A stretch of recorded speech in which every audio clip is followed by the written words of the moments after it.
Ilaga ko muna yung kangkong, tapos prinito ko yung galunggong. Habang piniprito ko, naglagay ako ng mantika, panggisa ng luya at bawang. Igisa lang muna natin hanggang lumabas ang aroma. Tsaka ako nilagay yung kangkong at hinalo-halo. Habang piniprito ko ang isda, nilagyan ko ng tubig ang kangkong.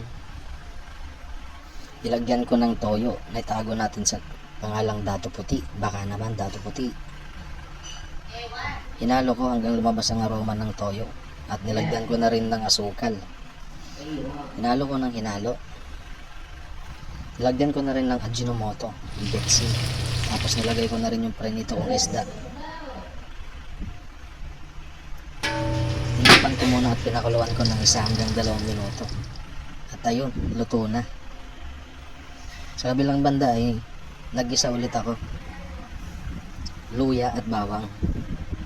Para naman ito sa palaman sa ating torta.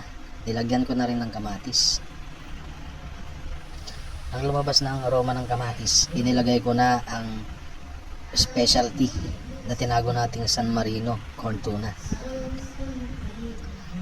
Halo-halo lang hanggang sa lumabas ang mantika. Ang maluto na ipinalaman ko na sa talong. Ang talong ay nilaga ko muna at iniwan ko sa gitna.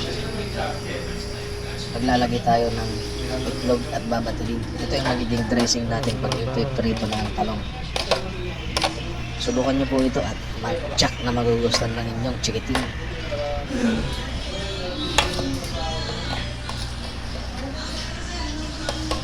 Kung hindi ka pa nakapag-subscribe ay mag-subscribe na po para sa aking susunod pang mga video. Ganyan lamang po ang pagpiprito. Saboy-saboy lang tapos babalik na rin mo. At hanggang dito na lamang po ang ating video. Salamat po sa inyong panonood. Mangan tayo.